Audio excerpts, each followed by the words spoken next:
Warahmatullahi ta'ala wabarakatuh. Bismillahirrahmanirrahim. Alhamdulillahi rabbil alamin. Wa sallallahu wa sallam ala sayyidina Muhammadin wa ala alihi wa sahbihi ajma'in. Ahata bil anwari min kulli al-ajanibi wa hayabati maulana azimna alat. Wa la hawla wa la quwwata illa billahi al-aliyyil azim. ولا حول ولا قوة إلا بالله العلي العظيم ولا حول ولا قوة إلا بالله العلي العظيم ولا حول ولا قوة إلا بالله العلي العظيم اللهم انفعنا بما علمتنا وعلمنا بما ينفعنا رب فقهنا وفقه أهلنا وقرابات لنا في ديننا مع أهل القطر أنت وذكر يقول الله عز وجل في محكم تنزيله بعد أعوذ بالله من الشيطان الرجيم بسم الله الرحمن الرحيم وما أرسلناك إلا رحمة للعالمين صدق الله العظيم وبلغ رسوله النبي الوفي الكريم ونحن على ما قال من الشاهدين أما بعد فقد قال المؤلف رحمه الله تعالى ونفعنا الله بعلومه وعلومكم في الدارين آمين. Tuan-tuan dan puan yang dirahmati Allah Ta'ala, kita menyambung kuliah mingguan kita dalam kitab Bidayatul Hidayah karangan Al-Imam Al-Allamah Muhammad bin Muhammad Al-Ghazali radhiyallahu ta'ala anhu, iaitu pada muka surat 7, betul tak? Iaitu ketiga. Kalau nuskah Jawi saya muka surat 7.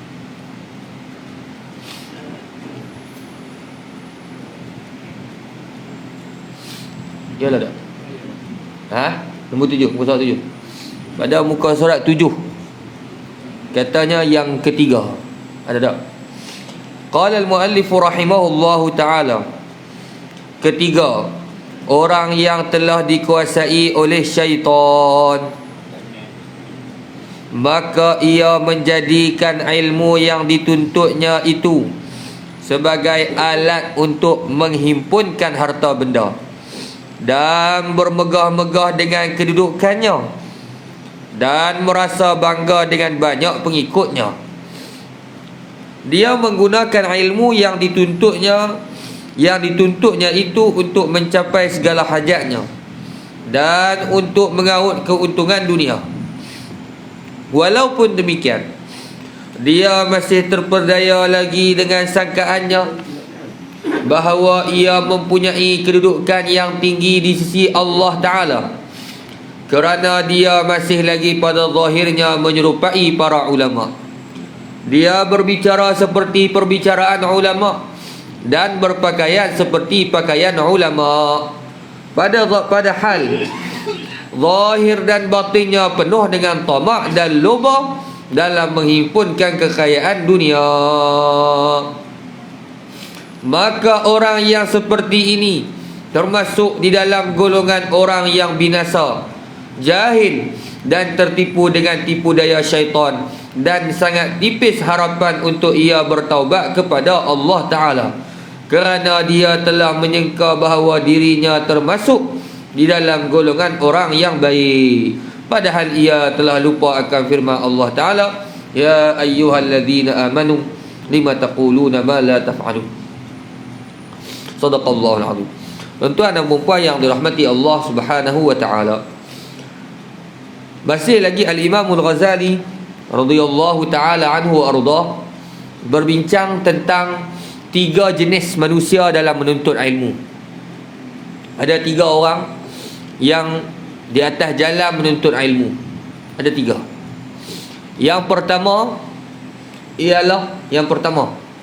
ialah orang yang mana menjadikan ilmu tu sebagai bekalan akhirat. Tuan-tuan, mengaji untuk reti, untuk faham dan untuk dia beramal. Mengaji ni bukan nak tunjuk hebat kepada orang, tetapi mengaji ni niat dia itu telah diperbetulkan, iaitu dia nak mencari redha Allah, nak cari redha Allah Ta'ala. Sebab tidak ada perkara yang dapat menghampirkan diri kita kepada Allah seumpama ilmu. Tak ada. Tak. Sebab itulah Al-Syeikh Al-Imam Al-Syahid Ramadan Al-Buti radhiyallahu anhu, ulama Syria, Syekh Ramadan Al-Buti, ayah dia iaitu Syekh Mullah, ayah dia bawa anak dia ni ke tempat pengajian. Masa itu Syekh Ramadan ketika itu umurnya sekitar 10 ke 11 tahun. Dia bawa anak dia. Dia bawa anak dia pergi ke pusat pengajian. Dan dia sebut kepada anak dia, "Lau kuntu alimtu anna hunaka tariq yusiluka ila Allah lattakhadtuhu sabilan wa tariqa." Kalaulah wahai Ramadan, katanya ayah dia, Syekh Mullah kata kepada Syekh Ramadan, wahai Ramadan, bukan saya lah, dia kata saya pula, wahai Ramadan, ni aku mai hantar kamu ni ke tempat pengajian, 4 orang mengaji. Kalaulah aku tahu di sana ada jalan untuk menyampaikan kamu kepada Allah, nescaya aku akan ambil jalan tersebut dan aku akan hantar engkau ke tempat tersebut. Lau kuntu alimtu anna hunaka tariq wa huwal kansu, kalaulah aku tahu di sana ada jalan. Jalan dia apa? Jadi tukang sapu sempah. Yusiluka ila Allah lattakhadtuka ta'malu bih. Kalaulah aku tahu kata sapu sampah ialah jalan yang boleh bawa kamu kepada Allah Ta'ala, nescaya aku akan jadikan kamu tukang sapu sampah. Kalau kata aku tahu kata kamu ni tak, cara nak sampai kepada Allah Ta'ala ialah kamu menjadi ahli perniagaan, nescaya aku akan jadikan kamu ahli perniagaan. Tetapi tak kala aku mengetahui tidak ada cara untuk sampai kepada Allah Ta'ala melainkan dengan jalan ilmu, maka aku bawa kamu wahai Ramadan datang ke sini. Kerana tak ada cara untuk kita sampai kepada Allah Ta'ala melainkan dengan ilmu. Iaitu apa dia? Iaitu dengan mengetahui la tasihhul ibadah illa bima'rifatil ma'bud. Tidak sah ibadat kita melainkan dengan mengenal siapa yang kita sembah. Maka sebab itulah para ulama kita tekan awal-awal yang dituntut atas seorang Muslim ialah ilmu, kerana itulah tapak asas untuk sampai kepada Allah Subhanahu Wa Taala. Golongan yang ni yang pertama, ngaji nak apa? Sebab tu tuan-tuan, kita bila ada anak, kita kena pesan kepada anak-anak kita. Apa dia? Nak pesan apa? Ni kita duk pesan jimat no, duit tu bagi tu jimat sama no. Itu kita. Tidak ada. Mak-mak kita pesan ni bagi duit ni jimat ni kata ni. Jimat tu betul lah, memang kena jimat. Tak, jimat ni kita duit ni bagi banyak ni. Selain daripada tu, ada bagi tahu pada anak. Bayar jangan lupa. Bagus. Bayar jangan lupa. Ni nak hantar anak mengaji U ke, mengaji tahfiz ke, mengaji pondok ke, mengaji sekolah ke, ada tak satu kita ayat ke anak kita? Ayat apa yang paling penting? Perbetulkan niat. Niat pergi sekolah kata, bukan kerana ikut tradisi. Orang pergi sekolah, kita pergi sekolah. Niat mengaji universiti, bukan niat cari nak kerja. Betulkan niat. Niat dia apa? Mengaji kerana Allah Ta'ala. Mengaji pasal apa? Kerana mengaji itu cara untuk kita hampirkan diri kepada Allah Ta'ala. Ni tuan-tuan, kadang-kadang nasihat ni kita lupa. Tapi nasihat ni yang paling penting. Nasihat apa? Perbetulkan niat. Bila kita hantar anak pergi tempat mengaji, kena pesan, ni perbetulkan niat. Allah, saya ingat kalau ayah saya bawa kami pergi sekolah, bukan takat perbetulkan niat, perbetul sekali dengan tubuh badan kali. Naik kereta tu duduk belecak, top, tak berhenti. Tak? Sampai sekolah, dia kata setakat inilah tazkirah pada pagi ini. Tuan-tuan, dalam 5 minit 6 minit kena belasah. Kena apa? Orang panggil kena ceramah. Dia kata habis tu setakat ini tazkirah bapak di pagi hari. Lepas tu esok kata aku naik basikal lah. Sama dah. Nak beritahu tuan-tuan, jadi benda itu bila mana ditekan, walaupun tak mau dengar, dia masuk. Ni dak, kita awal pagi pergi hantar anak sekolah pergi anak, kita buka radio.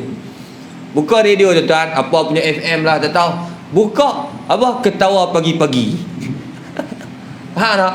Hak tu kita bawa anak pergi sekolah ni. Buka radio lah kita. Buka hak lawak pagi-pagi tu. Kalau kita duduk bergelak. Tuan-tuan, benda hak awal masuk di pagi ni, benda tu yang melekat. Maka kita lekatkan kepada anak-anak kita lawak ketawa yang tidak ada faedah di pagi hari. Tidak ada faedah. Cuba buka Quran. Cuba bagi sikit nasihat. Nasihat apa? Perbetulkannya. Tuan-tuan, hak ni hak pertama. Yang kedua apa? Yang kedua, orang yang belajar tetapi nak kepada dunia. Nak kepada dunia. Baik, tapi dia nak ke dunia, tapi dia sentiasa rasa perbuatannya itu salah. Salah. Hak dia duk mengaji, nak ke dunia, dia tahu perbuatan itu salah. Jadi maka sentiasa dia bertaubat kepada Allah Ta'ala. Ini golongan kedua. Golongan yang ketiga yang saya baca dari panjang ni tuan-tuan, iaitu golongan yang mana mencari dunia. Golongan yang menjadikan ilmu sebagai alat untuk dia mencari dunia. Maka inilah golongan ketiga, dan dia rasa dia tidak salah. Ini masalah. Tidak merasakan diri. Tuan-tuan, saya ambil peluang untuk berbahas satu masalah yang jarang orang bahas kerana malu nak bahas. Iaitu masalah dia apa? Masalah dia apabila kita mengerjakan pekerjaan agama, boleh tak kita minta duit? Mana tu lah ni?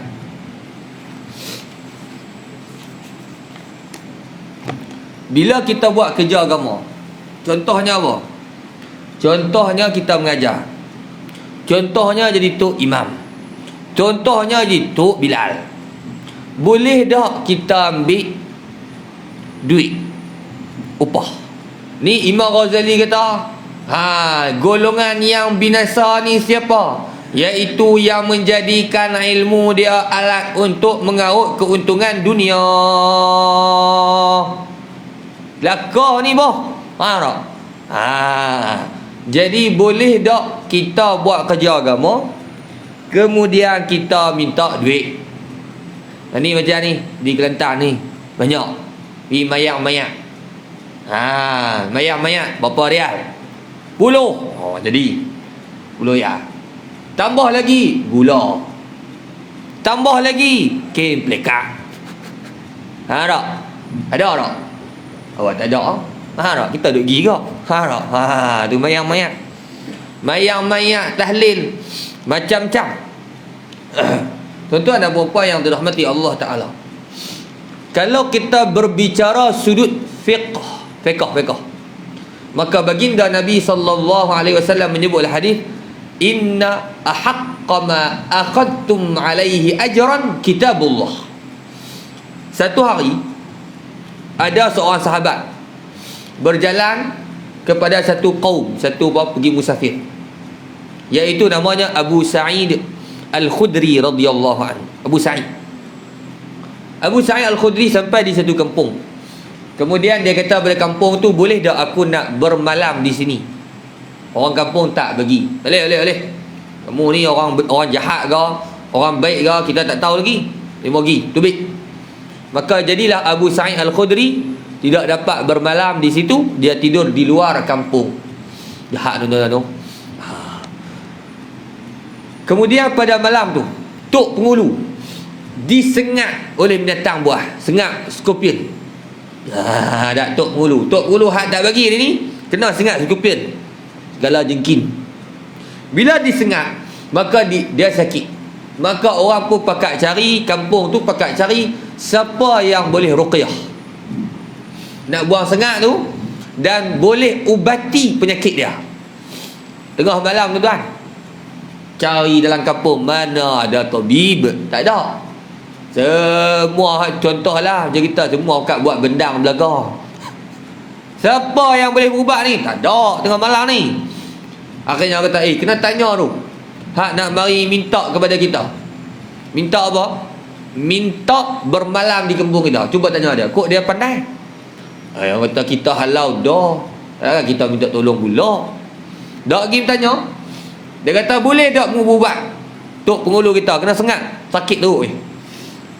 Dia kata boleh. 2 syarat. Jadi dia mau tak mau sangat. Kalau nak kita, Abu Sa'id kata, kalau mu nak kita berubat dia, 2 syarat. Yang pertama, malam ni kita tidur kampung demo. Syarat pertama. Syarat kedua, 40 ekor kambing. 40 ekor kambing. 40 kata tak, 40 ekor kambing. Boleh tak? 40 ekor kambing. Kata tak apalah, sayang ketuk pengulu ni. Tak apa. Barangkali tok pengulu tu bayar lepas tu. Tak kau orang kampung dah. Maka Abu Sa'id Al-Khudri pun baca Quran. Baca apa tuan-tuan? Baca surah Fatihah. Dia hembus di air, kemudian bagi minum dan sapu di tempat sakit. Baca apa tuan-tuan? Al-Fatihah. Tu baca tu ya. Allah Akbar. Kita mari berubat ni, sakit mari berubat ni. Allahu la ilaha illa huwal hayyul qayyum. Setan gelak. Sungguh. Nah, kita tengok orang beri ubat. Allahu la ilaha illa huwal hayyul qayyum. Dia gelak dah. Kita baca silap. La ta'khiduhu sinatun wala naum. Dia pula tu. La ta'khuduhu. Masalah baris tu. Baca bagi betul sikit dengung. Kata jin hak masuk ni pula pandai baca Quran. Apa beza di antara Abu Sa'id Al-Khudri yang hanya perlu kepada Fatihah? Ni tuan-tuan, orang sakit baca Fatihah. Macam orang main minta air tawar kita. Minta air tawar. Kita baca bismillahirrahmanirrahim. Allah SWT. Dah. Amboi ustaz, kami bagi pitih sah. Ustaz baca satu mulut kulhu saja. Bacalah banyak sikit, panjang sikit. Dia kata gitu pula. Sebab apa Abu Sa'id hanya baca Fatihah? Sebab baca Fatihah sembuh. Hak ni pula, ni hak kawan ni pula, hak kita lah. Kita ni baca sampai tak larat 33 ayat aja. Baca haji duduk kah. Tak boleh tubik. Apa sebab? Hak ni kata para ulama, bukan tilik pada makruh, tilik pada qari. Bukan tilik pada benda dibaca, tapi tilik kepada yang membaca. Siapa dia yang membaca tu? Sahabat Abu Sa'id Al-Khudri. Apa yang dia makan? Dia makan apa? Kita tuan-tuan kadang-kadang tak tengok halal. Halal jakit boleh tak? Ni halal jakit. Kadang-kadang bukan halal jakitmu, halal mana tau. Nampak tu halal dah ni. Kadang bukan halal jakimnya. Boleh. Faham tak? Syubhat dah boleh makan. Apa yang kita makan? Maka yang kita makan dia memberi kesan. Kerana yang saya sebut tadi, kita punya kesan kepada jin ataupun pesakit yang kita baca bukan tilik kepada makruh yang dibaca. Yang dibaca sama. Tapi tilik kepada qari. Qari tu yang baca. Apa yang dia makan? Kalau dia makan haram, banyak makan-makan benda yang tak elok, benda-benda syubhat, maka kurang kesannya. Kalau kata yang kedua, apa yang dia beramal? Solat cukup ke tak? Sembahyang sunat cukup ke tak? Yang ketiga tuan-tuan, dia tadabbur tak Quran? Adakah Quran tu menjadi sahabat dia ataupun tidak? Kau tunggu pesakit panggil baru baca Quran. Itulah beza di antara Abu Sa'id Al-Khudri dan juga yang kita duk baca. Ni, hak ni baca Fatihah semulut saja. Hebat tuan tu. Kalau tuan-tuan boleh jadi macam Abu Sa'id, padahallah orang yang minta itawa Al-Fatihah mulut. Makan apa? Makan kurma. Makan apa lagi? Nasi hak dalam rumah. Ni kita tiap hari duk tubik dua. Wali macam-macam tak kira dah. Faham tak? Maka dia kurang kesannya. Tak nak buat apa. Tu kena baca bagi ayat Al-Fatihah 70 kali. Kan sekali. Faham tak? Baik. Yang saya nak sampaikan dia, apabila Abu Sa'id Al-Khudri selesai, dia pun makanlah kambing hak kena sembelih 70 ekor ni. Lepas tu balik cerita kepada Nabi, ya Rasulullah, makan dah ni, boleh ke tak? Makan dah ni, hak separuh makan dah, hak separuh tak makan lagi, boleh tak ya Rasulullah? Bila balik Madinah tanya Rasulullah, saya berubah dan saya letak harga. Apa dia? 40 ekor kambing, 40 ekor kambing, boleh ke tidak? Rasul sallallahu alaihi wasallam sebutlah hadis, inna ahaqqa ma akhadtum alaihi ajran kitabullah. Sesungguhnya perkara yang paling berhak kamu mengambil upah ialah Al-Quran.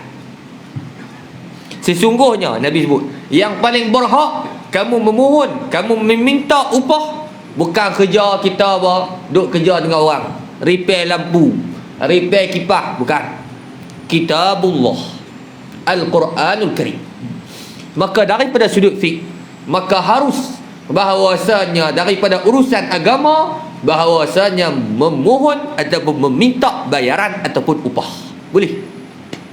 Mengajar, boleh tak? Boleh. Minta upah. Mengajar apa? Quran, boleh tak minta upah? Boleh. Jadi Tok Imam ni, Tok Imam banyak kosong ni kat Kelantan. Tak? Banyak kosong. Kalau kata tak bagi tiap-tiap bulan, kau lagi tak ada orang nak jadi Tok Imam. Tok Imam, Tok Bilah, Tok Siok, Tok macam-macam Tok. Semua ni boleh tak? Daripada sudut fiqh ialah hukumnya ialah boleh mengambil apa dia, upah atas urusan agama. Dan kalau kita tengok hari ni, benda yang perlu diperbetulkan otak masyarakat, otak masyarakat ialah apabila urusan agama tak boleh minta duit. Dia tak? Masyarakat kita, dia tengok bila urusan agama minta duit tak boleh. Bila minta duit nampak jual agama, nampak apa? Tunggang agama. Maka ini adalah kepahaman yang salah. Kalau daripada sudut fiqh boleh minta duit. Sebab apa? Sebab dalam kaedah bila kita nak bagi duit, dia kena, kita panggil apa? Ada keringat. Bila contoh, tuan-tuan, adakah saya tiba-tiba saja nak bagi duit atas dasar upah? Tak ada. Melainkan tuan-tuan bekerja dengan saya, maka saya bagi upah. Barulah ada apa? Keringat itu dibalas dengan apa? Dengan duit. Maka sebab itulah keringat orang yang mengajar ialah apa? Masa yang diberikan dan dia mengajar. Maka hukumnya boleh. Jadi bolehlah tuan-tuan, tak ada masalah. Cumanya apa yang Imam Al-Ghazali nak tekankan? Imam Ghazali nak tekankan apa dia? Yang Imam Ghazali radhiyallahu taala anhu yang nak dia tekankan ialah bukan daripada sudut fiqh, bukan sudut fiqh. Sudut apa? Sudut tasawuf. Orang yang buat kerja agama jangan sampai niatnya terbelok. Tu saya. Kita buat kerja apa pun semuanya kerana Allah Ta'ala. Mak sama ada kita buat kerja dunia ataupun kita buat kerja akhirat. Ni jadi Tok Imam, jadi mengajar, jadi Tok Bilal, jadi apa sekali pun, maka kena didik hati supaya ikhlas. Tu saja. Jadi apa tuan? Jadi ikhlas. Apa makna ikhlas? Yakni cuba usaha untuk hati kita ni buat semata-mata kerana Allah Ta'ala. Maka di sana ada dua bab. Satu, bab fiqh. Bab fiqh tu apa? Boleh meminta, maknanya boleh minta upah atas urusan agama. Tak ada masalah. Tetapi daripada sudut tasawuf ialah menjaga hati. Menjaga hati apa? Supaya dilakukan satu benda itu semata-mata kerana Allah Ta'ala. Maka kerana itu ada orang sebut, faham tak? Bila kita mengajar, kita dibayar untuk apa? Untuk masa kita. Ini satu kaedah. Bila orang mengajar, contoh mengajar Quran. Kadang-kadang kita nak mengaji Quran. Contoh tu mengaji Quran, tuan-tuan. Mengaji Quran kadang-kadang setengah-setengah. 1 jam RM60. 1 jam RM60. Jadi RM60. Lepas tu kelas seminggu sekali. Darablah dengan sebulan. Itulah yuran dia. Kadang-kadang kita rasa mahal. Mahal dah tuan-tuan. Mahal ni. Tuan-tuan cuba pergi tengok. Orang pergi mengaji ni, bukan mengaji Quran, mengaji lagu, mengaji cara nak main gitar, mengaji cara nak menyanyi. Berapa dia bayar? Ada 60. Banyaklah 60. Lebih daripada tu lagi. Tapi bila mana adakah makna ini makna seolah-olah nak menghina Al-Quran Karim? Bila kata mai berurusan dunia, mengaji cara menyanyi, mengaji main gitar, mengaji hak dunia ni. Tuan-tuan cuba tengok orang nak pergi bawa berniaga kan, mengaji cara berniaga. Saya tengok harga dia pun masya-Allah. Ni kan mengaji berniaga kan. Cara-cara nak jadi apa? Niaga lah, jadi founder lah, apa bala macam-macam ni. Hak ni tuan-tuan. Saya tengok dia punya yuran dia, saya pun tengok takut tengok. Ratusan ringgit untuk 1 jam. Ratusan ringgit untuk 1 jam. Bila orang kata bang mengaji Quran ni, yuran dia ada. Yuran apa? Yuran dia sejam RM60. Tak. Sejam RM60 tu bersama apa? 1 minit RM1. Jadi adakah apabila bab urusan hak dunia boleh keluarkan berapa banyak nak keluar? Banyak tubik banyak, tak ada masalah. Tapi bila bab agama tak boleh. Semua kerana Allah Taala. Hak kerana Taala dalam hati. Hak dalam hati. Hak tu jangan paksa orang. Hak yang kita duk mengajar, hak mengajar tu kita bagi masa. Maka bayar duit untuk masa. Hak mengajar kerana Allah Taala. Tak? Tapi orang kadang-kadang dia payah nak faham. Dia kata bila hak ni tak boleh. Itu kata-kata tu jadi masyarakat kita perlu diperbetulkan. Perbetulkan apa? Pemikiran. Iaitu bila bab dunia, berapa harga pun tak ada masalah. Mahal dan murah. Kalau bab akhirat, bab ni tak boleh. Dia apa? Selalu kata tak boleh. Tak boleh minta duit. Kalau minta duit lebih sikit, maka namanya tunggang agama. Ini maka adalah satu kesalahan. Kerana sudut fiqh boleh minta. Dah kata mahal kan? Tak payah cari ni, pergi cari yang murah. Ada mahal ni nak mengaji Quran ni. Hai mengaji mahal Quran.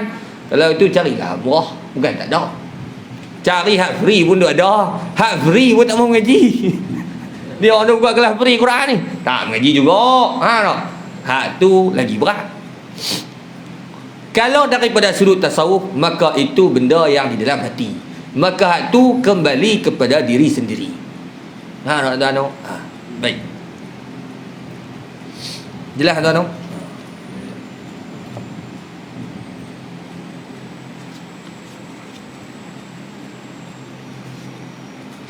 Tadi mana tadi? Tengok ayat Quran dia kata. Ya ayyuhallazina amanu lima taquluna ma la taf'alun. Maksudnya, wahai orang-orang yang beriman, kenapa kamu memperkatakan barang yang tidak kamu amalkan? Dan orang ini sebenarnya termasuk di dalam golongan yang dimaksudkan oleh Rasulullah sallallahu alaihi wasallam dalam sabdanya, ana min ghairi dajjali akhwafu alaikum minad dajjal. Faqila ma huwa ya Rasulullah? Faqala ulama usu. Artinya, selain daripada dajjal, ada satu perkara yang sangat aku khawatirkan lebih daripada dajjal. Lalu ada orang yang bertanya, apakah itu wahai Rasulullah? Nabi sallallahu alaihi wasallam menjawab, mereka adalah ulama as-su. Ulama as-su yakni ulama yang jahat. Ni tuan-tuan, tadi kita sebut dah bahawasanya yang dituntut daripada seorang yang mengaji ke yang mengajar, iaitu ikhlas ke hati kerana Allah Ta'ala. Begitu juga ada satu lagi yang disebut, yang awal tadi disebut oleh Imam Al-Ghazali radhiyallahu anhu, menjadikan ilmu sebagai alat untuk mengaut keuntungan dunia. Ni macam mana? Menjadikan ilmu untuk mengaut keuntungan dunia, iaitu dengan bahawasanya seumpama apa tuan? Menjadikan ilmu yang benar dengan cara yang salah. Menjadikan ilmu yang benar, yang hak, dan dia jadikan dengan jalan yang salah. Untuk apa? Untuk boleh keuntungan dunia. Apa dia contohnya tuan? Contohnya dalam Islam, orang qadi ni bahawa hakim mahkamah, tidak dibenarkan menerima hadiah. Ini dalam fiqh Islam. Dalam fiqh Islam, orang yang hakim mahkamah tidak boleh. Dalam Zubat kata walam yajuz talqin hujjatin wala ta'yun qaumin ghairahum la yuqbala. Tak boleh talqin hujjah. Ada lagi qabulu qadin apa? Mahudi, iaitu tidak dibenarkan bagi hakim menerima sebarang hadiah daripada orang yang menjadi orang yang berbalah depan dia. Contoh, cikgu dengan beno kita balah, lalu angkat masalah ni kepada qadi, hakim, maka hukumnya haram bagi saya, sama ada sebelum ataupun selepas. Sebelum daripada memula pembicaraan, salah seorang yang bergaduh ni memberikan hadiah kepada si hakim, dan hakim haram hukumnya menerima pemberian tersebut. Sebab apa tak boleh? Sebab apa? Seolah-olah rasuah. Kata bukan rasuah, kata Tok Hakim bukan rasuah, ini hadiah. Bagaimana? Boleh tak? Hak ni jawapannya kenapa tak boleh? Kerana Nabi bersabda, kalaulah wahai hang Tok Qadi, bukan Tok Qadi, hang duduk di rumah, hang apa dia, orang kampung biasa, ada orang nak bagi hadiah kamu? Ada orang nak bagi hadiah kamu? Agak-agak ada tak? Maka tidak dibenarkan bagi seorang yang menghukum di antara dua masalah, dua orang yang berbalah, untuk menerima hadiah, kerana supaya tidak cenderung hatinya kepada salah seorang yang dua berbalah. Maka dengan itu mewajibkan kemurkaan Allah Ta'ala. Apa yang nak disebut di sini tuan? Andai kata seseorang itu menjadikan ilmu dia untuk mengaut keuntungan dunia, macam mana surah dia? Surah dia apabila jadikan ilmu yang benar jalan yang salah. Apa dia? Iaitu sanggup mengeluarkan kenyataan yang muafakat dengan apa? Dengan orang tersebut. Contoh, saya sayang kepada tuan-tuan. Tuan-tuan ni pasal apa? Tuan-tuan duk bagi saya duit. Lalu tuan-tuan tanya masalah, saya cari buah pelepah. Tak? Pasal tak boleh, hukumnya haram. Saya kata boleh. Saya pun kena. Orang panggil sekarang ni buat spin, sampai boleh. Maka hak inilah namanya apa? Menjadikan ilmu alat untuk mengaut dunia, iaitu jadikan ilmu yang benar dengan jalan yang salah. Ilmu itu benar, jalan dia salah. Hak ni yang mana yang Nabi sebut, aku lebih takut daripada Dajjal. Pasal apa tuan? Dajjal mengaku Tuhan, kemudian dia sesat, dan kesesatan dia nyata. Orang tahu. Ada orang mukmin tengok Dajjal, dia tahu Dajjal ni sesat. Dah ikut, lapar hari itu dia lapar. Tak boleh dah. Maka pakat pergi ikut Dajjal. Pasal apa? Lapar. Hak ulama' suk ni dia, ulama' yang jahat, iaitu asalnya tak boleh, jadi boleh. Pasal apa tuan-tuan? Yang ni yang Nabi sebut ni, afdalu kalimatu haq inda sultanin jair. Seafdal kalimah yang benar di hadapan sultan yang zalim. Ni paling bak ni. Boleh cakap apa dia? Cakap yang benar. Dulu saya ingat dulu dalam satu kisah, iaitu Sultan Perak dulu. Sultan Perak dulu saya pun tak ingat nama dah. Dia himpunkan pada bulan puasa. Ni bulan puasa. Lalu bulan puasa tu siapa yang hadir di atas meja makan? Iaitu para ulama. Penuh ulama ni duduk atas meja. Nak panggil makan. Bila? Pagi hari puasa. Tuanku dia masak. Semua bukan nak makan ni. Bukan nak makan. Tuanku kata, makan. Ulama' ni terkejut. Takkan tuanku tak tahu hari ni puasa? Tuanku kata, makan, jangan banyak bunyi. Semua terdiam, dan tak ada hak berani nak makan. Pasal apa? Hari puasa. Dan tak ada yang cakap. Macam makan umur 3 hari. Hampa tak makan sembelih hampa. Allahnya. Tak makan ni. Aku panggil hampa makan. Lain kali ada seorang ulama. Saya tak ingat nama dia. Allah lupa nama dia. Ulama Melayu. Katanya dia mufti Perak dulu. Allah alam. Dia kata kalau tuanku nak masuk neraka, pergi masuk seorang-seorang. Dia kata tu, kalau tuanku nak masuk neraka, tuanku masuk seorang-seorang.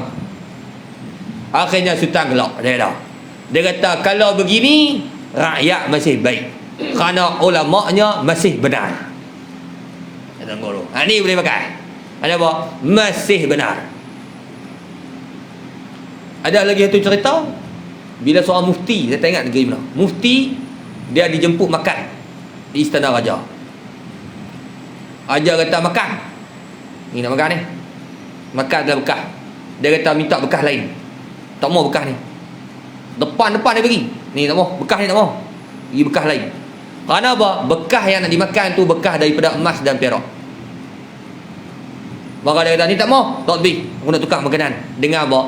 Dengan bekah yang lain. Ini namanya apa? Kalimah yang paling terbaik, iaitu dia kalimah yang benar di hadapan orang yang zalim.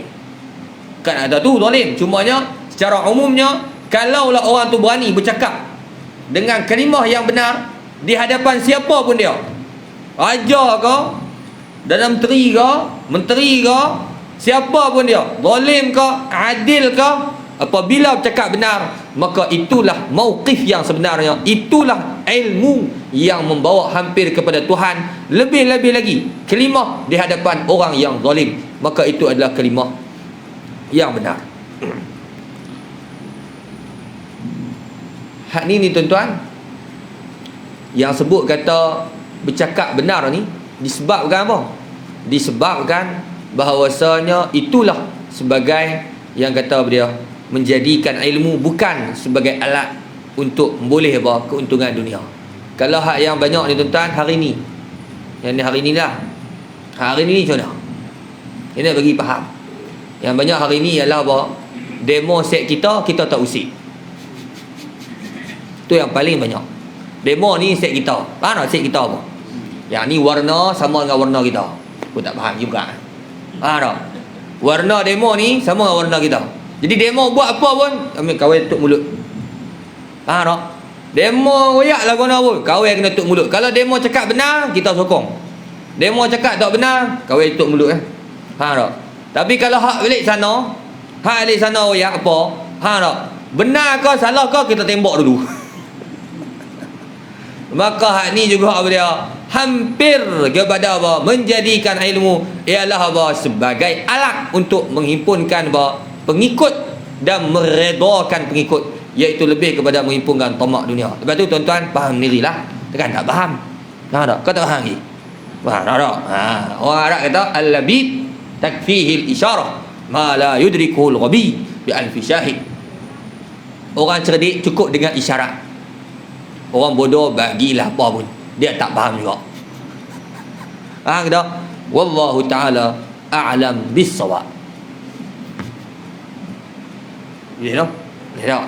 Pukul 7 syukur tak? Boleh tak? Boleh. Sambung lagi ke apa? Kau boleh berhenti? Sambung. Boleh tak? Sini.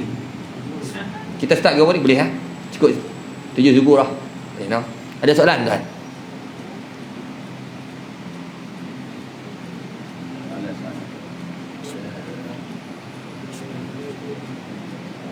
Dalam satu ayat Ustaz dia satu ayat Quran dia kata janganlah kamu menjual ayat mengaku yang mula. Macam mana dengan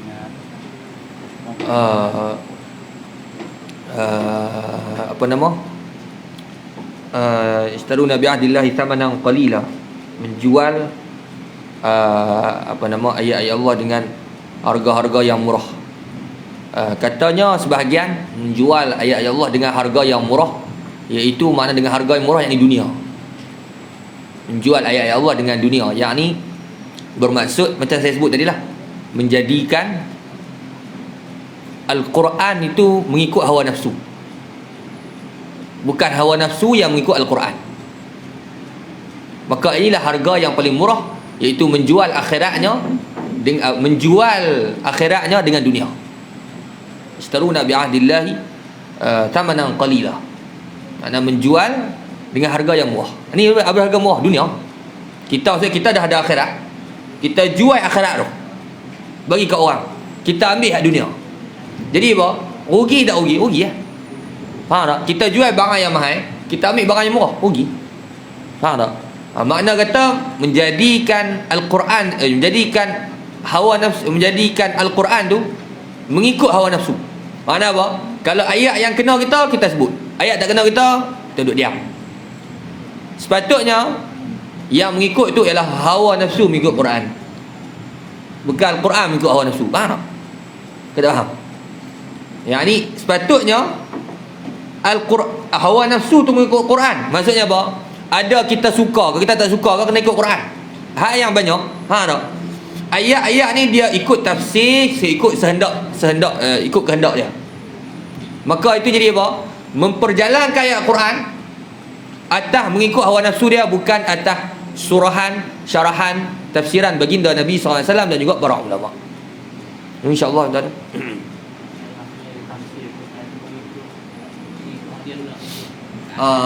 Maksudnya mengikut apa yang dia nak. Ada Nabi SAW menyebut, man fassara al-Quran bi ra'yi falyatabawa maq'adahu min nar.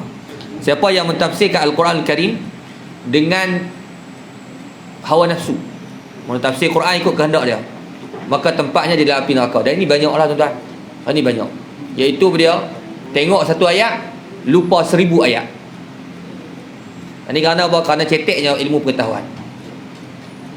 InsyaAllah.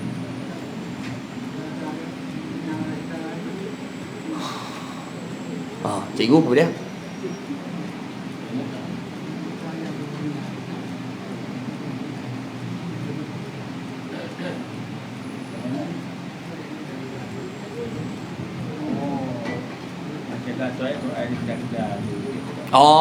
Ayat Quran itu di kedai-kedai. Gantung ayat Quran di kedai-kedai. Gantung ayat Quran. Tentu nak gantung apa?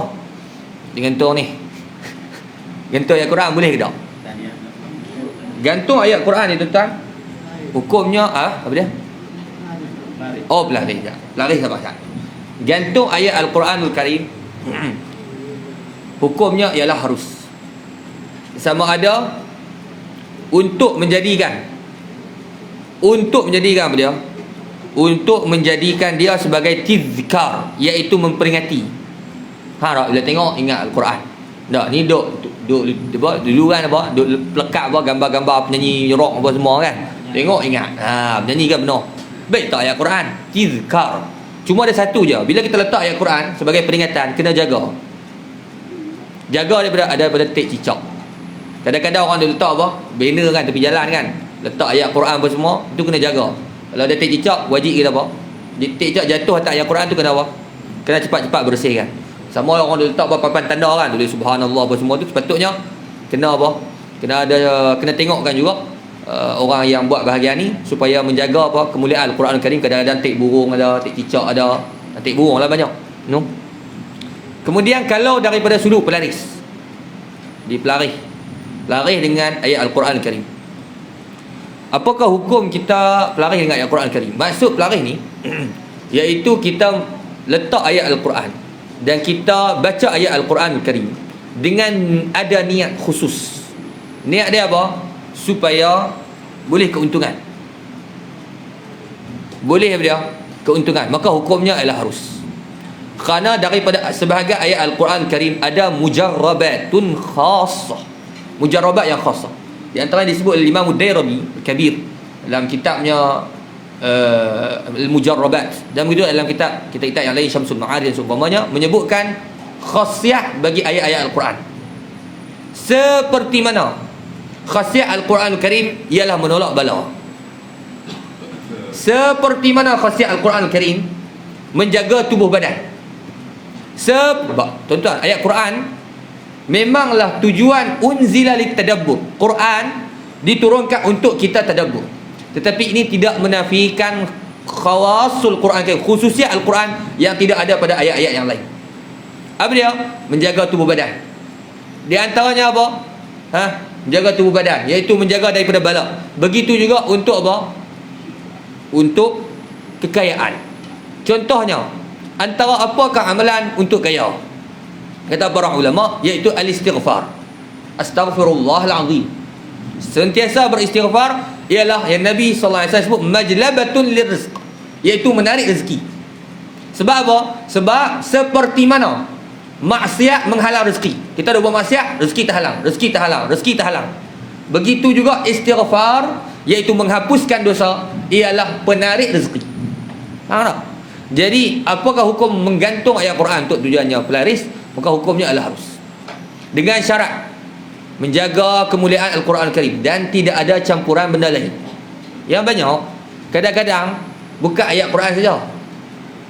Ayat Quran tu dia ada campur perkataan-perkataan yang lain, dan perkataan yang lain tu menyebabkan rosak makna Al-Quran. Dan sebenarnya dia letak tu tujuannya adalah apa? Tunduk kepada jin. Faham tak? Dia buat ayat Quran, dia terbalik ke ayat Quran. Ni banyak ayat Quran dia terbalik. Tahu tak terbalik untuk apa? Ni sebenarnya jin bila nak tolong dia letak syarat. Syarat apa? Hina Al-Quran. Maka dia suruh terbalikkan. Dan juga ada juga Al-Quran dicampur dengan ayat lain, bukan ayat Quran lah. Jadi menyebab tuan-tuan bisa tengok kadang-kadang bahasa yang pelik-pelik. Dia letak Quran, dia letak bahasa pelik, prak masuk Al-Quran balik. Campur-campur. Tujuannya apa? Orang tanya ni bahasa pelik tu makna apa? Tak tahu. Ni bahasa wali-wali. Wali mana dia mau? Ha tak? Kau wali kata ni. Ha tak? Wali band ni, ha tak? Maka hal tu tidak dibenarkan. Kerana tidak boleh apa dia dengan perkataan-perkataan yang tidak diketahui makna. Ha tak? Ni campur dengan syair Melayu pada kali. Ha tak? Melayu apa? Demi angin lah, demi bintang lah, apalah macam-macam. Maka kalau letak ayat Quran sahaja, tidak campur dengan benda lain. Ha tak? Harus. Ayat kata bukan kata sunat, bukan kata wajib. Harus. Faham? Ha. Contohnya orang selalu letak ayat apa? Wa man yattaqillah yaj'al lahu makhraja. Disebut ayat 1001 dinar. Tuan-tuan, hukumnya adalah harus. Dibolehlah letak. Tapi satulah kena jaga kemuliaan Al-Quran. Sebab kemuliaan Al-Quran ni kadang-kadang contoh-contoh yang tak sesuai di kedai-kedai makan, di tempat-tempat apa, iaitu pasang ayat Al-Quran. Ni sangat tak sesuai. Ha tak? Di kedai-kedai ni pasang ayat Quran, tuan-tuan, Islamik lah. Kan Islamik tu. Ha tak? Dia letak kedai Quran, dia letak apa? Buah ayat Quran. Baca ayat Quran lah, buka ayat Quran. Ha tak? Itu orang apa? Duk makan. Sebenarnya tempat tu kurang sesuai untuk diletakkan bacaan Al-Quran. Sebab apa? Kerana menafikan ta'zim Al-Quran. Keagungan pada Quran tu kurang. Sebab apa? Tuan-tuan, orang pergi kedai, orang nak dengar Quran kan nak menyembang, nak makan, nak menyembang. Tak ada dah. Siapa baca Sudais ke, Mahir Mu'aqli ke, nak demo hidup menyembang kan? Berak makan. Faham tak? Allah Ta'ala sebut Al-Quran, wa iza quri'al Quran fastami'u lahu wa ansitu. Kalau dibaca Quran, hendaklah diam dan dengar. Tu Allah Ta'ala sebut diam dan dengar. Maka apabila kita duk buat kerja lain, tak? Iaitu kita bersembang, maka menafikan keagungan kita kepada Al-Quran.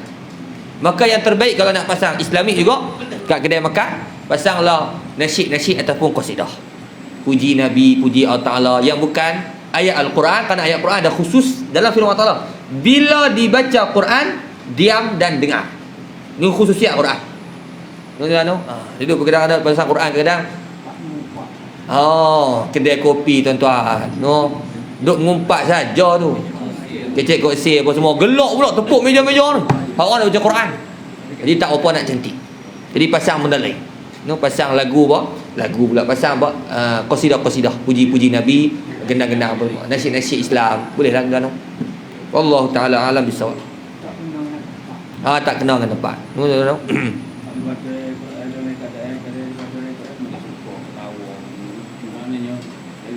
Kadang-kadang terdapatlah macam drama misalkan yang banyak lucu pada ni.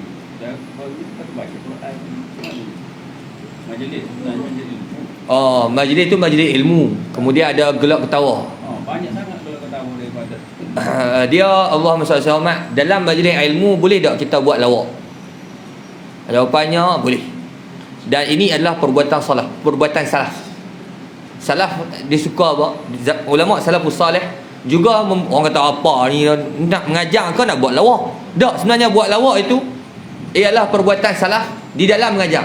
Dalam syair sebut dalam Tala'atul Anwar, wa rawwihil qalba bi dzikrit turafi fa inna dzaka min sani'is salafi. Dan rehatkanlah hati dengan sebut kisah-kisah, yakni yang lawak. Bila kita mengajar tuan tadi serius saja. Serius kan, tak ada haram. Neraka, tak ada. Sebutlah kisah yang menyebabkan jemaah suka. Sebab itu pula perbuatan salah. Di antara yang buat Imam Ahmad bin Hanbal juga ada kisah. Di antaranya ulama mutaakhirin pun ramai yang buat. Apabila bila mengajar tu ada gurauan. Tetapi dia gurauan dalam adabnya, dan juga tidak menjadikan ayat Al-Quran Al-Karim ialah sebagai sebab bagi ketawa. Itu contoh-contoh lah. Boleh dia buat lawak kan, tapi lawak tu bagi berpada-pada. Tu buat lawak cerita Pak Long kampung kita ke, kita buat cerita Pak Lang kampung kita ke, boleh lah. Tapi kalau buat ayat Quran ialah sebab bagi lawak dan ketawa, maka ini adalah menafikan ta'zim kita kepada Al-Quran. Tak? Adapun kalau kita kita ketawa, duk gelak-gelak kan, buat lawak, lepas tu habis ketawa, kita sambung mengajar dan kita baca Al-Quran, itu tidak masalah. Tak? Kita duk mengajar-ngajar buat lawak, orang pun gelak lah. Kemudian habis gelak tu kita sambung lah mengajar macam biasa. Takkan nak gelak sampai habis. Tak? Gelak tu kita sambung lagi Al-Quran. Itu tak ada masalah. Yang penting Quran itu bukan dibaca asbab untuk kita ketawa, dan bukan juga dibaca tengok nak gelak. Bagi habis gelak tu. Bagi habis dia gelak, barulah sambung baca Al-Quran. InsyaAllah tak? Kalau tak tidur lah tuan-tuan. Tak buat lawak kan. Ada mau jual ayat-ayat Quran apa ke tak? Jual ayat Quran tulisan kok. Boleh tak ada masalah. Boleh tak ada masalah. Menjual Al-Quranul Karim mengikut mazhab Syafi'i boleh hukumnya. Ada setengah ulama mengatakan mazhab Syafi'i kata makruh. Tapi hukumnya ala kulli hal makruh menjual Al-Quranul Karim, tapi tidaklah sampai tahap haram. Kerana ada sebagian ulama mengatakan haram. Ala kulli hal dia boleh juga untuk dilakukan. Jadi kalau jual khat yang ini tulisan Al-Quran, masuk dalam bahagian ini. InsyaAllah tuan. Allah Ta'ala alam bisawab. A'udzu billahi minasyaitonir rajim. Bismillahirrahmanirrahim. Alhamdulillah rabbil alamin. Allahumma shalli wa sallim ala sayyidina Muhammadin wa ala alihi washabbihi. Allahumma anfa'na bima 'allamtana wa 'allimna ma yanfa'una wa sallallahu ala sayyidina Muhammadin wa alihi alhamdulillah rabbil alamin. Dalam madzhab Hanafi hukumnya sunat. Dia kata apa? Sunat untuk hiaskan masjid dengan ayat Quran. Mazhab Hanafi masjid ni kan, tulis ayat Quran. Dia kata itu daripada ta'zim syiar Allah, daripada membesarkan syiar Allah.